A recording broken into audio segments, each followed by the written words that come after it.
I'm Judea Murray, and here on a positive note, we highlight the most heartwarming stories from all around our tri-state that move and inspire us. And we start with a pair of police officers saving the day in Brooklyn. You guys know how New York traffic goes. Imagine trying to race to the hospital because someone in the back seat's giving birth, but you're stuck in a standstill, bumper to bumper. The boys in blue help this mommy push her way to the delivery room. Let's take a look. Get out the way, get out, come on. Brittany, are you all right, Brittany? She's having the baby, she's having the baby now. Gerald Sutherland panicked from behind the wheel. Desperate to get his 9-month pregnant daughter Brittany sitting right behind him in the back seat in heavy labor to the hospital. Take it easy, Brittany, take it easy. Feeling helpless in bumper-to-bumper Brooklyn traffic, he sees an NYPD car, and from there it was no holds barred. I ran into the middle of the street, almost got hit by a car. When I saw the cops over there, I was in a rush. I panicked to go to see these cops. I said, officer, my daughter is having a baby. She's in labor right now. She's about to have the baby. Can you please give us an escort to the hospital? Officers Joseph Abate and John McCarthy of the 7-8 precinct with no hesitation said, "Follow us and hit the road." My partner threw the lights on the car. Lights and siren, let's go. We went as fast as we possibly could without getting into an accident. We got him up to the emergency room entrance and got his daughter into the hospital. Brittany Sutherland and 3-week-old Zayasia today meeting the 2 NYPD officers that helped welcome Zayasia into the world. And this is little Zayasia. Brittany explaining to the officers just how thankful she is, telling them this was her closest call yet. I thought she was coming. I didn't want to push in the car. I didn't know what to do if she did come in the car. But it was scary. It was real scary. I'm just glad we could be at the right place at the right time and we could do our job. Little things you can do for people, and I'm glad I can get everything done for you. Both in visiting from Florida, Grandma Patricia and Grandpa Gerald, the one who made this all possible, with a message to these heroic members of New York's finest. You could have asked questions, you could have stopped me, you could have done numerous things, but you didn't. You jumped right in, you took us right there, and I just thank you, and we appreciate you so very much. It's like God had them there for us that day to get her there on time because she was getting ready to have that baby in the car. The international competition is fierce at this summer's Paralympic Games, and we have several athletes representing the tri-state in Tokyo. Take Long Island's Lora Webster, for instance. She's blocking all negativity to keep it on a positive note this week.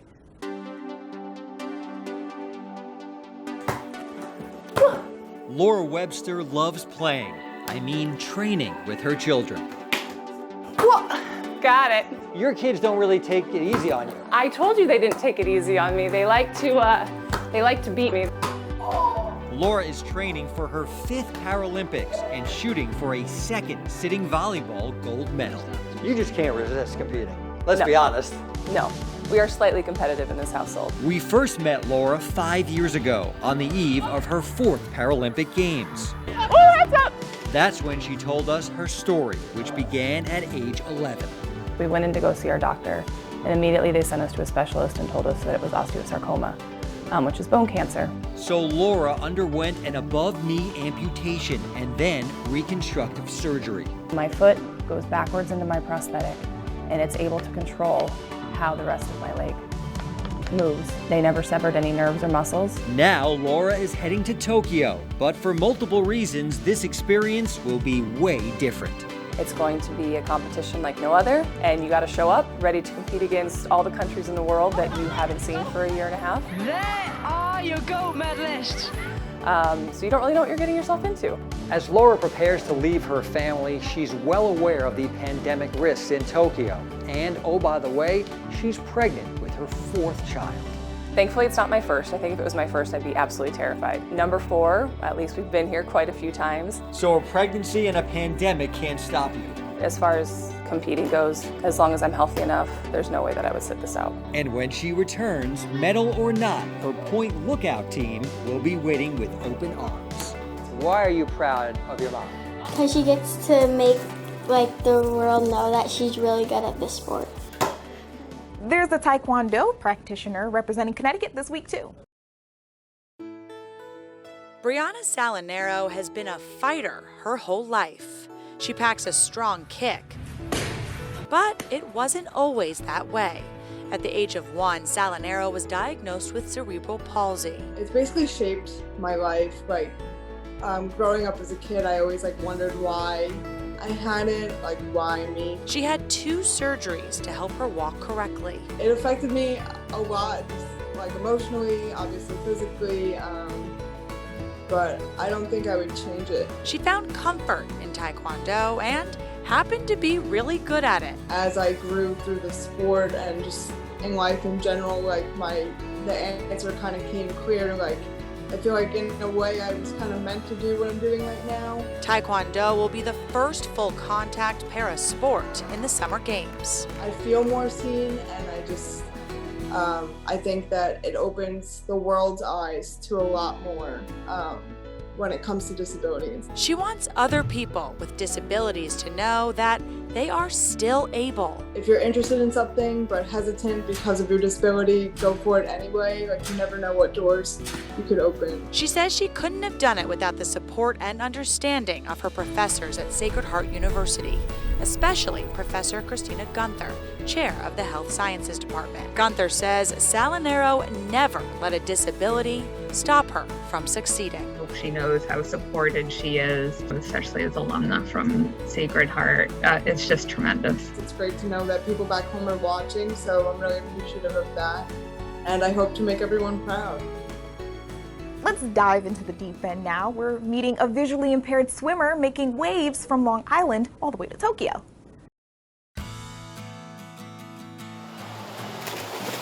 Anastasia Pagonis calls a swimming pool her happy place. It's the place that I feel free. It's just me in the pool and I feel so independent.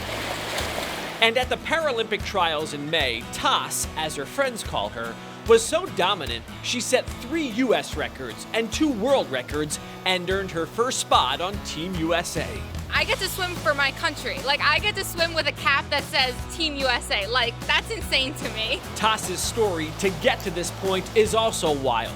When she was 11, a genetic disorder caused her immune system to attack her retinas, and she started losing her vision. 3 years later, she was blind. I don't think that people can comprehend what that's like unless they actually go through it. Therapy helped, and eventually Tass wanted to swim again.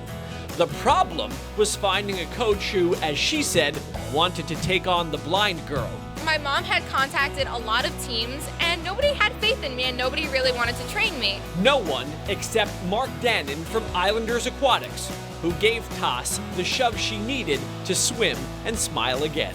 When I first got her, I did see some talent there. 3, 2, 1. Obviously I knew how to swim before, but losing my sense took away everything I had known. A 50 now on 40. I need your heart rate higher. So it was a lot to learn again. Plus, there were new things to learn, like how to use tappers to know when to turn, how to swim with blackout goggles that block the light she can see. And to stay straight, you'll notice Tass swings her arms wide and actually hits the plastic lane line, using them as her guide. She came in there below average to high average, now to elite. So, work works. And now with Mark pushing her, 100 and then a 50. Daily practices, and her guide dog Radar watching every stroke. Blood, sweat, and tears, baby, so much of it. Tass will go for the gold in 4 Paralympic events. I'm showing other teenage girls, other teenagers, other people who are visually impaired that have a disability that you can do it. You can do anything you want to put your mind to. And this blind swimmer is also making sure that all of those coaches and teams who did not take a chance on her can now see what they missed out on. Now I'm like, yeah, look at me, I'm going to Tokyo. You didn't want to take me? Look at me now, I'm going to Tokyo. Meanwhile, a mom from Nassau County can't thank this group of skillful swimmers enough. Thanks to the quick response time of these lifeguards, she got to spend another day with her beloved baby boy. Our family write some appreciation card for the lifeguards who saved our son's life. 4-year-old Vincent Zhang of Queens and his parents came to thank lifeguards at the Syosset Woodbury Pool for saving the little boy from drowning. You drew this? You drew the rainbow? It's so pretty! On Friday, August 13th, Vincent was swimming in the pool with his friends. He went underwater, but didn't come back up. My brain at that moment is like blank, nothing. But I still remember the only thing I can do is keep calling my son's name. Lifeguards saw what happened and sprang into action. I swam over to him immediately, and he was underwater at this point, so I grabbed his arms and I pulled him up onto our rescue buoy. I noticed at this point that he was unconscious and that his face was turning pale gray, almost blue. By the time 4-year-old Vincent was pulled out of the pool, lifeguards say he wasn't breathing and had no pulse, but they performed CPR and eventually he started coughing up water. He is here, alive and well, because of the actions of our heroes, our lifeguards and our emergency responders. First responders took Vincent to Huntington Hospital where he was treated and released. I was so happy that he's okay. I think we are so lucky because it's such great pool, such great team and great love here. His parents say Vincent will be just fine and he's looking forward to getting back in the water again.